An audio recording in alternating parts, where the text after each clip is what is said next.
Sveiki! Įsisekite diržus tvirčiau, nes mūsų žinios nėra tokios pačios, kokios buvo lygiai prieš metus.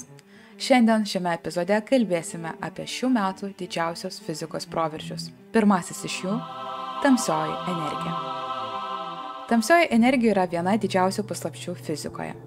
Ji dominuoja sudarydama apytiksliai 70% mūsų visatos. Dažnai vadiname ją tamsiąją energiją, nes kosmologai tiesioginė prasme skendi tamsoje. Mes iš tikrųjų nežinome, kas tai yra. Apie šią energiją yra daugiau nežinoma negu žinoma. Mes žinome, kiek yra tamsiosios energijos, kadangi žinome, kaip ji veikia mūsų visatos plėtimąsi. Bet visa kita yra visiška paslaptis. Einšteinas buvo pirmasis, kuris suvokė, kad tuščia vieta nėra visiškai niekas.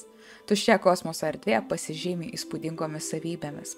Taigi viena iš jo gravitacijos teorijos versijų, kuri apima kosmologinę konstantą, iškelia hipotezę, kad tuščia kosmoso erdvė gali turėti savo energiją.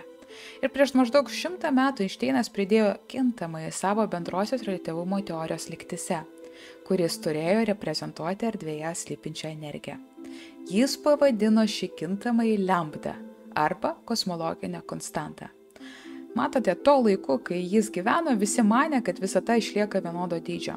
Tačiau Einšteino teorija teigia, kad mūsų erdvė yra dinamiška. Todėl jis įvedė skaičių, vadinamą kosmologinę konstantą, kad subalansuotų lygtį. Bet jis nežinojo, kad atsiras įrodymų, jog visata iš tikrųjų plečiasi. Ir šis konceptas buvo naudingas ir yra pritaikytas šiuolaikinėje teorijoje. 1998 metais kelios fizikų komandos patvirtino tamsiosios energijos egzistavimą ir tai, kad visatos plėtimasis tik greitėja. Už tai jie buvo apdovanoti Nobelio premija. Šis atradimas patvirtino Einšteino hipotezę apie besiplečiančią visatą ir apie kosmologinę konstantą. Nuo to laiko ir kiti tyrimai, įskaitant didelio masto visatos struktūros, galaktikos spėčių rentgeno spindulių, net kosminės foninės spinduliuotės matavimus, visi jie iki vieno patvirtino tą patį rezultatą. Visata užpildyta energijos lauku su pastoviu energijos tankiu. Ir šis energijos laukas vadinamas tamsiąja energija.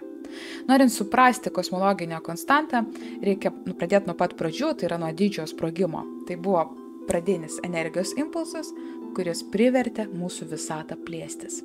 Vyraujanti jėga visatoje iš esmės yra gravitacija. Ir tikėtume, kad dėl materijos ir tamsiosios materijos visata ilgainiui pradėtų lėtėti, nes gravitacija veikia kaip traukos jėga. Tačiau ne tik, kad ji nelėtėja, o spartėja. Tai būtų tarsi žemėje mestumėt teniso kamuoliuką aukštyn, tikėdamisi, kad jis nukris atgal dėl gravitacijos. Bet vietoj to kamuoliukas nuolat kyla ir greitėja. Paprasčiausias šios spartėjimo paaiškinimas yra Einšteino kosmologinė konstanta. Nekintanti tamsioji energija, kuri persmelkia mūsų visą tuščią erdvę.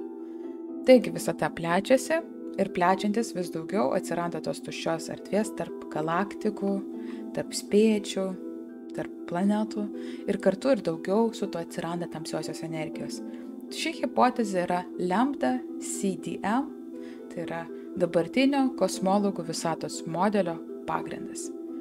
Tačiau 2024 metais balandį naujas teleskopo prietaisas, tai yra tamsiosios energijos spektroskopinis instrumentas DESI, pateikė didžiausią kada nors sukurtą kosmoso žemėlapį. Pats DESI turi apie 5000 šviesolaidžių, kurie leidžia vienu metu rinkti duomenis apie 5000 galaktikų. Ir 2024 m. gruodžio 18 d. DESI pasiekė naują etapą. Jis išmatavo 50 milijonų astronominių objektų spektrus. Ten įeina apie 37 milijonus galaktikų, apie 13 milijonų žvaigždžių, taip, per 819 naktų stebėjimų surinktų duomenų. Ir šie rezultatai privertė suabejoti kosmologinę konstantą, kad konstanta iš tikrųjų visai ne konstanta, nes rezultatai rodo, kad tamsioji energija gali kisti. Tai netitinka to, ką prognozuoja kosmologinė konstanta. Tai reiškia, kad ateis laikas naujoms teorijoms kurti, kurios leis suprasti, kasgi iš tikrųjų vyksta. DESI šviesolaidžiams renkant šviesą iš galaktikų, spektrografas išsklaido tą šviesą į atskirus bangos ilgius. Tai leidžia nustatyti, kaip greitai galaktika tolsta nuo Žemės ir pagal tai apskaičiuoti jos atstumą nuo mūsų. Norėdami išmatuoti visatos plėtimosi greitį, mokslininkai naudoja barioninius akustinius virpesius, tai yra osciliacijas, didžiojo sprogimo paliktus slėgio bangų pėdsakus. Šios unikalios savybės yra įspaustos visatoje tarsi sustingusios tvenkinio bangos. Ir vienintelis dalykas, kuris keičia jų dydį, yra mūsų visatos plėtimasis. Tad analizuojant tą 3D visatos žemėlapį per laiką, mes galime stebėti, kaip kito barioniniai akustiniai virpesiai, tos osciliacijos. Ir taip išsiaiškinti tamsiosios energijos poveikį šiam plėtimuisi. Rezultatai atskleidė stebinančią informaciją. Jei tamsioji energija būtų konstanta, galaktikos toltų viena nuo kitos nepakitusiu greičiu. Tačiau Dezi parodė, kad visatos naujosioje istorijoje daug galaktikų yra arčiau viena kitos neįtikėtasi. Tai rodo, kad tamsioji energija silpsta. Tai visiškai nesutampa su tuo, ką tikėjomės gauti iš pirmųjų metų rezultatų. Tai nuostabus netikėtumas, nes norint paskelbti atradimą, žinoma, mums reikia pasiekti 5 sigma pasitikėjimo lygį. Tai yra maždaug, kad 1 iš milijono tikimybė, kad rezultatai yra atsitiktinumo pasiekmė. Šiuo metu pagal stebėjimų rinkinius mokslininkai pasiekė 3,5 sigma tikimybę. Tai yra maždaug 1 iš 300 tikimybė, kad tai statistinis sutapimas. Tai jau tvirti, bet nepakankamai tvirti įrodymai. Reikia dar metų ir surinkti daugiau tų duomenų, pažiūrėti, ar pasitvirtins. Tad tamsioji energija paslaptingas dalykas, dėl kurio visata plečiasi. Atrodo, kad tamsioji energija laikui bėgant keičiasi. Ir tai kels iššūkį mūsų ankstesniams prielaidoms apie mūsų visatos likimą. Nes prisiminkit, kiekviena kultūra turi pasakojimą apie mūsų pasaulio pabaigą. Skandinavų mitologijoje pasaulis baigsis epinėmis kovomis, vadinamos Ragnaroku, kur dievai kovos su ledo milžinais. Apreiškimo knyga teigia, kad galutinė kova įvyks Armagedone. Moderniausias mokslas turi savo pabaigos istoriją, kad tamsiosios energijos atstumianti gravitacija išstums visatos galaktikas taip toli, kad jos taps nematomos iš paukščių tako. Nors šis modelis vis dar plačiai priimtinas, po metų surinkę daugiau duomenų galėsime persvarstyti savo prognozes ir pasakyti, ar jos yra teisingos. Jei tamsioji energija sumažės, įprastos gravitacijos lėtinantis poveikis gali vėl įsivyrauti, potencialiai sukeldamas scenarijų dažnai vadinamų didžiuoju susitraukimu, kai visata susitraukia į save, į tą singuliarumą tašką. Tad tamsioji energija padės atsakyti klausimą apie galutinį visatos likimą, ar laikui bėgant visos galaktikos visatoje vis labiau nutols viena nuo kitos, ar visata susitrauks į save, į tą pradinį tašką, ar jai lemta dar kitokia pabaiga. Antrasis šių metų proveržis – dirbtinis intelektas. Neurosimbolinis dirbtinis intelektas pelnė sidabrą Tarptautinėje matematikos olimpiadoje. Dabartinės dirbtinio intelekto sistemos vis dar sunkiai sprendžia bendrasias matematikos problemas dėl samprotavimo įgūdžių trūkumo. Bet įspūdinga, kad DeepMind pažanga buvo padaryta šiemet naudojant AlphaProof ir AlphaGeometry. Postūmis pasiektas apjungus gilius neuroninius tinklus, kuriais grindžiami dabartiniai didžiųjų kalbų modeliai, su simboliniais samprotavimais, pavyzdžiui, naudojama matematikos programinė įranga. Ir gautas derinys yra vadinamas neurosimboliniu dirbtiniu intelektu. Jis turi priverstinę tokią logiką, integruoja neuroninę ir simbolinę dirbtinio intelekto architektūrą. Ir Liepos mėnesį DeepMind pranešė, kad AlphaProof kartu su AlphaGeometry Tarptautinėje matematikos olimpiadai pasiekė sidabro medalininko lygį. Ta tarptautinė matematikos olimpiada pasaulinio lygmens, taip, seniausias, didžiausias, prestižiškiausias jaunųjų matematikų konkursas, rengiamas dar nuo 1959. Ten suvažiuoja kiekvienais metais elitiniai matematikai, kurie atstovauja kiekvieną šalį, ir jie sprendžia 6 ypač sudėtingas algebros, kombinatorikos, geometrikos ir skaičių teorijos problemas. Ir šis grafikas rodo dirbtinio intelekto sistemos našumą, palyginti su konkurentais žmonėmis, kurie dalyvavo 2024 metų olimpiadoje. Iš viso dirbtinis intelektas surinko 28 taškus iš 42 galimų.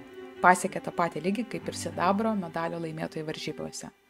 Daugelis Fields medalininkų sako, kad iš tikrųjų IMO plačiai pripažintas kaip didžiulis mašininio mokymosi iššūkis ir etalonas, norint įvertinti pažangiausias dirbtinio intelekto sistemas ir jos matematinio mąstymo galimybes.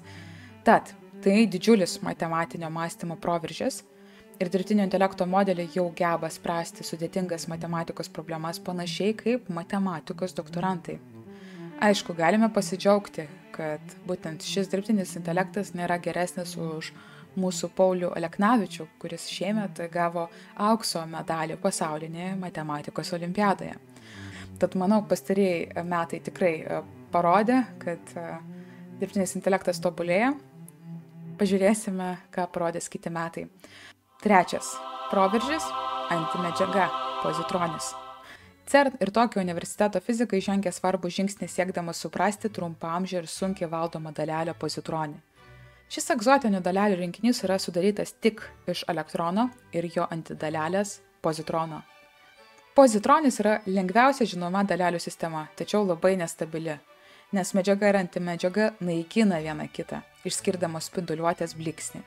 Pozitronis gali išgyventi tik 142 milijardasias sekundės dalis prieš susinaikindamas, prieš anihiliuodamas. Tada išsiskiria gama spindulių srautas. Be to, eksperimentams reikalingose debesyse pozitronis juda labai įvairiais greičiais, jis sunku stabilizuoti. Vienas būdas šiai problemai išspręsti yra pozitronio vėsinimas. Tai sulėtintų jo daleles, leidžiant tiksliau išmatuoti jų savybes. Tačiau tai lengviau pasakyti negu padaryti. Japonijos aukštosios energijos greitintuvų tyrimų organizacijos komanda, vadovaujama Tokijo universiteto fiziko Kenji Shu, sugebėjo sumažinti pozitronio debesies temperatūrą iki maždaug 1 kelvino. Ir tam fizikai panaudojo lazerius. Pozitronio aušinimas lazeriu yra daug sunkesnis darbas negu įprastų atomų šaldymas lazeriu. Bet tokie antimedžiagos tyrimai yra svarbus dėl daugelio priežasčių. Viena iš jų tai yra išsiaiškinti, kurgi dingo visa antimedžiaga. Mums reikia sužinoti, ar antimedžiaga visuomet elgiasi taip, kaip ir medžiaga. Apie antimedžiagą aš daugiau pasakojau šiame epizode, kuris čia viršuje nurodytas. Kitas šių metų proveržis – kvantinė klaidų korekcija. Tai yra istorija, kurią buvo lengva praleisti tarp visų kvantinių kompiuterių naujienų, kurie pasirodė būtent šiais metais. Jų buvo be galo daug. Tai yra tai, kad Google Quantum dirbtinio intelekto grupė pirmą kartą parodė, kad klaidų taisymas iš tikrųjų yra toks, kaip ir buvo numatyta teorijai. Tai reiškia, kad dabar turime įrodymų ir klaidų taisymas rodo, kad kvantiniai kompiuteriai taps tikslesni, kai padidinsime kubitų skaičių. Gruodžio 9 dieną žurnale Nature aprašytas eksperimentas rodo, kad naudojant tinkamus klaidų taisymo metodus, kvantiniai kompiuteriai gali atlikti skaičiavimus vis didesniu tikslumu. O šio pagerėjimo greitis viršija esminę ribą. Dabartiniai kvantiniai kompiuteriai yra per maži ir per daug linkę į klaidas. Daugeliui komercinių ar mokslinių užduočių spręsti ir dėl to dar jie nėra komercializuojami. Reikalinga kvantinė klaidų korekcija. Jie pranešė, kad panaudojo šį klaidų taisymą naujajame luste su 105 kubitais, kad atliktų skaičiavimus daug greičiau, nei galėjo atlikti bet kuris įprastas kompiuteris. Jie pademonstravo Willow kvantinio lūsto galią. Mokslininkai parodė, kad jis per maždaug 5 minutės gali atlikti užduotį, kuri didžiausias pasaulyje esantis superkompiuteris spręs 1025 metus. Tai yra naujausias bandymas parodyti, kad kvantiniai kompiuteriai turi pranašumą prieš klasikinius kompiuterius. Ir būtent klaidų taisymo darbai yra būtini, kuriant komerciškai svarbius kvantinius kompiuterius. Aišku, pasiekimų yra daug. Kalbant apie Lietuvą, didžiausi pasiekimai moksle yra vykdomi Saulėtekio slėnyje. Čia yra didžiausia mokslinė institucija, kurianti naujus prototipus, naujus mokslo proveržius. Šie metai man buvo ypatingi, pasiekiau 1000 prenumeratorių. Noriu padėkoti jums visiems už tai, kad esat čia, kad esat tokia nuostabi bendruomenė, kad aktyviai komentuojate. Jau keletą bendruomenės narių sutikau gyvai skirtingose Lietuvos vietose ir man buvo be galo malonu. Drąsiai ženkime į naujus metus kartu. Ačiū. Ties to pasibaigė trumpa fizikos paskaita. Iki.